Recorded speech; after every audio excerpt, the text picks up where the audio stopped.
Throughout the scriptures there are numerous references to the age.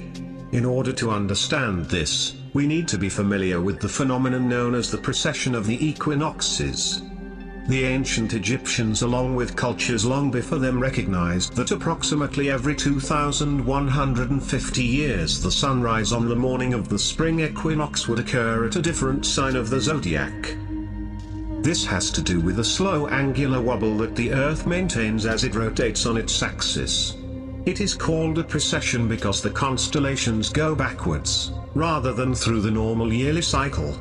The amount of time that it takes for the precession to go through all 12 signs is roughly 25,765 years. This is also called the Great Year, and ancient societies were very aware of this. They referred to each 2,150-year period as an age. From 4,300 BC to 2,150 BC, it was the age of Taurus, the bull. From 2,150 BC to 1 AD, it was the age of Aries, the ram, and from 1 AD to 2,150 AD, it is the age of Pisces, the age we are still in to this day. And in and around 2150, we will enter the new age, the age of Aquarius. Now, the Bible reflects, broadly speaking, a symbolic movement through 3 ages, while foreshadowing a 4th. In the Old Testament, when Moses comes down Mount Sinai with the 10 Commandments, he is very upset to see his people worshipping a golden bull calf. In fact, he shattered the stone tablets and instructed his people to kill each other in order to purify themselves. Most biblical scholars would attribute this anger to the fact that the Israelites were worshipping a false idol, or something to that effect. The reality is the golden bull is Taurus the bull, and Moses represents the new age of Aries the ram. This is why Jews even today still blow the ram's horn. Moses represents the new age of Aries. And upon the new age, everyone must shed the old age. Other deities mark these transitions as well, such as Mithra, a pre-Christian god who kills the bull, in the same symbology. Now, Jesus is the figure who ushers in the age following Aries, the age of Pisces, or the 2 fish. Fish symbolism is very abundant in the New Testament. Jesus feeds 5,000 people with bread and 2 fish. When he begins his ministry walking along Galilee, he befriends 2 fishermen, who follow him. And I think we've all seen the Jesus fish on the backs of people's cars. Little do they know what it actually means. It is a pagan astrological symbolism for the sun's kingdom during the age of Pisces. Also, Jesus' assumed birth date is essentially the start of this age. At Luke 22:10, when Jesus is asked by his disciples where the last Passover will be, Jesus replied, "Behold, when ye are entered into the city, there shall a man meet you bearing a pitcher of water. Follow him into the house where he entereth in." This scripture is by far one of the most revealing of all the astrological references. The man bearing a pitcher of water is Aquarius, the water bearer, who is always pictured as a man pouring out a pitcher of water. He represents the age after Pisces, and when the sun, God's Son, leaves the age of Pisces, Jesus, it will go into the house of Aquarius, as Aquarius follows Pisces in the precession of the equinoxes. All Jesus is saying is that after the age of Pisces will come the age of Aquarius. Now, we have all heard about the end times and the end of the world. The cartoonish depictions in the book of Revelation aside, a main source of this idea comes from Matthew 28:20, where Jesus says, "I will be with you even to the end of the world." However, in the King James Version, world is a mistranslation, among many mistranslations. The actual word being used is eon, which means age. "I will be with you even to the end of the age." Which is true, as Jesus' solar personification will end when the sun enters the age of Aquarius. The entire concept of end times and the end of the world is a misinterpreted astrological allegory. Let's tell that to the approximately 100 million people in America who believe the end of the world is coming. Furthermore, the character of Jesus, being a literary and astrological hybrid, is most explicitly a plagiarization of the Egyptian sun god Horus. For example, inscribed about 3,500 years ago, on the walls of the Temple of Luxor in Egypt are images of the Annunciation, the miracle conception, the birth, and the adoration of Horus. The images begin with Thoth, announcing to the Virgin Isis that she will conceive Horus, then Neph the Holy Ghost impregnating the Virgin, and then the virgin birth and the adoration. This is exactly the story of Jesus' miracle conception. In fact, the literary similarities between the Egyptian religion and the Christian religion are staggering.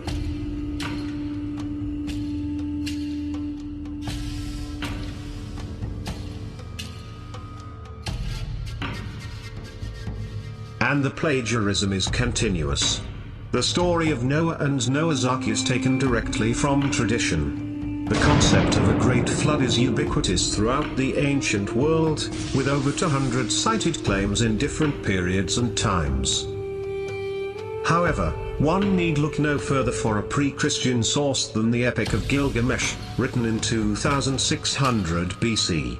This story talks of a great flood commanded by God, an ark with saved animals upon it, and even the release and return of a dove, all held in common with the biblical story, among many other similarities. And then there is the plagiarized story of Moses. Upon Moses' birth, it is said that he was placed in a reed basket and set adrift in a river in order to avoid infanticide. He was later rescued by a daughter of royalty and raised by her as a prince. This baby in a basket story was lifted directly from the myth of Sargon of Akkad of around 2250 BC. Sargon was born, placed in a reed basket in order to avoid infanticide, and set adrift in a river. He was in turn rescued and raised by Aki, a royal midwife. Furthermore, Moses is known as the lawgiver, the giver of the Ten Commandments, the Mosaic Law. However, the idea of a law being passed from God to a prophet up on a mountain is also a very old motif. Moses is just another lawgiver in a long line of lawgivers in mythological history. In India, Manu was the great lawgiver. In Crete, Minos ascended Mount Dicta, where Zeus gave him the sacred laws.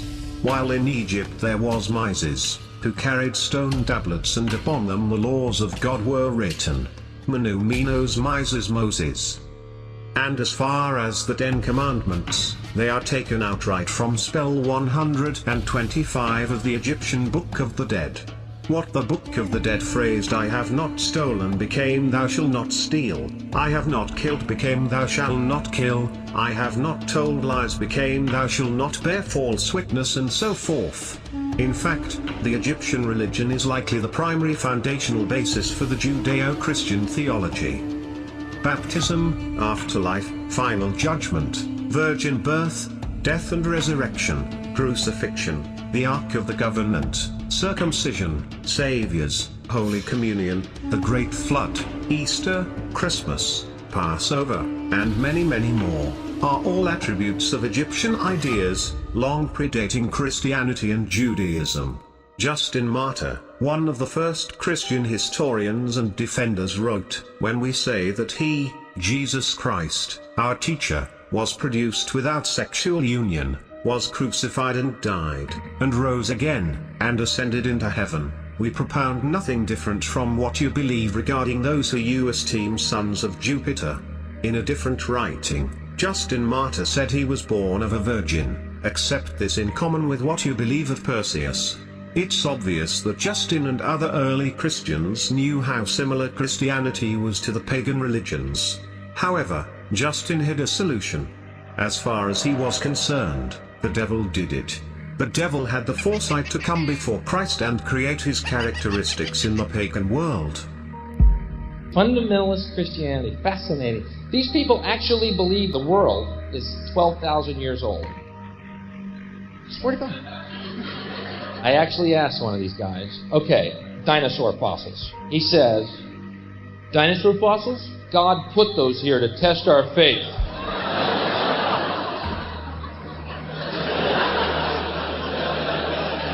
I think God put you here to test my faith, dude. The Bible is nothing more than an astro-theological literary hybrid, just like nearly all religious myths before it. In fact, the aspect of transference of one character's attributes to a new character can be found within the book itself. In the Old Testament there's the story of Joseph. Joseph was a prototype for Jesus.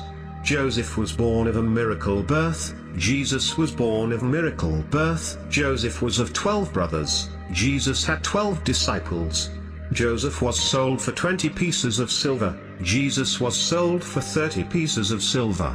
Brother Judas suggests the sale of Joseph. Disciple Judas suggests the sale of Jesus. Joseph began his work at the age of 30. Jesus began his work at the age of 30. The parallels go on and on.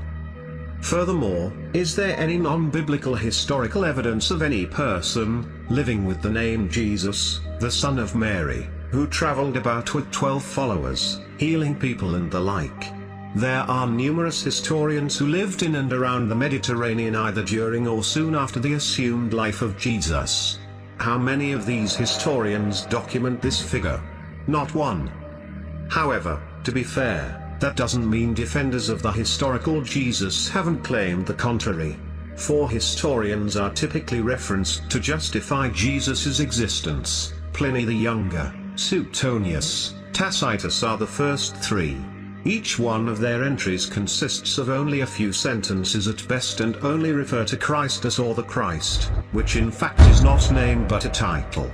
It means the Anointed One. The 4th source is Josephus, and this source has been proven to be a forgery for hundreds of years. Sadly, it is still cited as truth.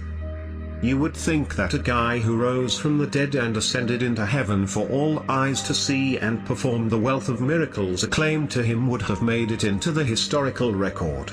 He didn't, because once the evidence is weighed, there are very high odds that the figure known as Jesus did not even exist.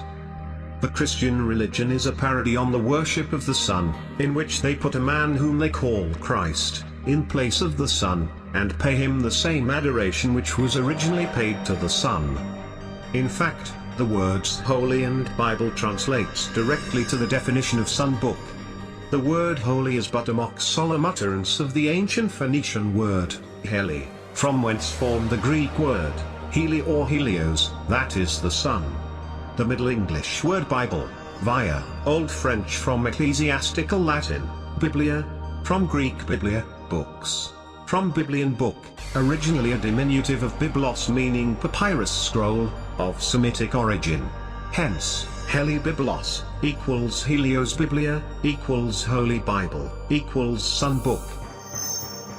We find that Christianity was in fact nothing more than a Roman story, developed politically. The reality is, Jesus was the solar deity of the Gnostic Christian sect, and like all other pagan gods, he was a mythical figure. It was the political establishment that sought to historicize the Jesus figure for social control. In 325 AD, in Rome, Emperor Constantine convened the Council of Nicaea. It was during this meeting that the politically motivated Christian doctrines were established, and thus began a long history of religious bloodshed and spiritual fraud. And for over the next 1,000 years, the Vatican maintained a political stranglehold on all of Europe, leading to such joyous periods as the Dark Ages, along with enlightening events such as the Crusades, and the Inquisition. Christianity, along with all other related theologies, is an historical fraud. These religions now serve to detach the species from the natural world and likewise each other. They support blind submission to authority. They reduce human responsibility to the effect that God controls everything, and in turn awful crimes can be justified in the name of a divine pursuit. And most critically, it empowers the political establishments, who have been using the myth to manipulate and control societies. The religious myth is the most powerful device ever created, and serves as the psychological soil upon which other myths can flourish.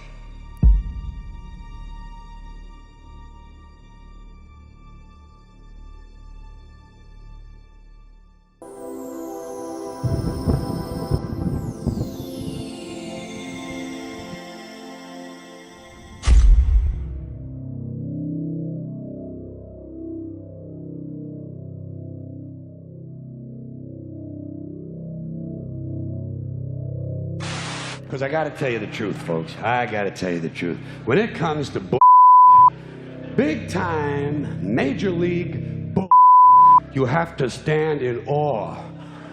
In awe of the all-time champion of false promises and exaggerated claims, religion. No contest. No contest. Religion easily has the greatest story ever told.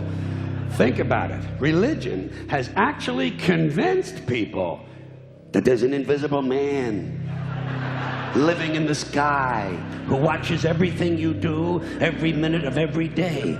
And the invisible man has a special list of 10 things he does not want you to do. And if you do any of these 10 things, he has a special place full of fire and smoke and burning and torture and anguish where he will send you to live and suffer and burn and choke and scream and cry forever and ever till the end of time. But he loves you.